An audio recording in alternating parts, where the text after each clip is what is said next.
আমার বাবাকে যখন হত্যা করা হয় তখন একটা জিনিস আমি বুঝতে পেরেছিলাম, আপনারাও বুঝতে পেরেছেন, রাজনীতির মধ্যে ফুল স্টপ বলে কিছু নাই।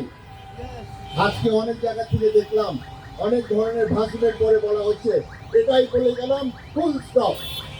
রাজনীতিতে ফুল স্টপ বলে কিছু নাই।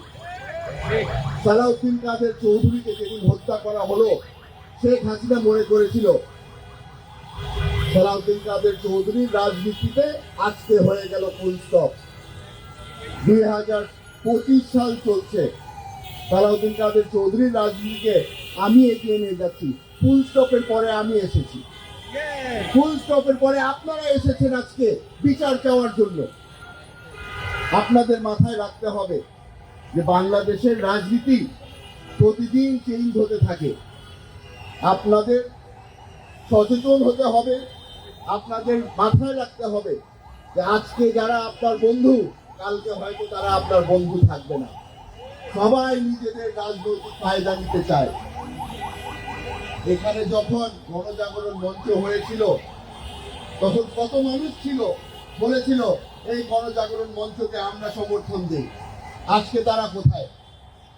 লেজ গুটিয়ে পালিয়ে গেছে। তারা এখন আর ইমরান এই সরকারকে চিনে না, তারা লাকি আক্তারকে চিনে না, তারা শেখ হাসিনাকেও চিনে না। তারা এখন নিজেদের যান বাঁচানোর জন্য ব্যস্ত। আপনারা চিন্তা করে দেখেন, আজকে আমরা এখানে হয়তো খুব কম মানুষ এসেছি। যখন গণজাগরণ মঞ্চ হয়েছিল লক্ষ লক্ষ মানুষ বাস ভরে ভরে প্রতিটা জেলার থেকে মানুষ এসেছিল। এরা কি চেয়েছিল? বিচার চেয়েছিল? এরা কেউ বিচার চাই, এরা চেয়েছিল ফাঁসি আর এক প্যাকেট রেহাই। এর থেকে বেশি আর কিছু চাইনি। চিন্তা করে দেখেন কত কম খরচের মধ্যে কত বড় একটা অপরাধ হয়ে গেল। কতগুলো মানুষ জান হারালো, কতগুলো মানুষ তাদের পরিবারের থেকে বিচ্ছিন্ন হয়ে গেল, কতগুলি পরিবার ধ্বংস হয়ে গেল। এদের মনের মধ্যে কোনো কষ্ট নেই।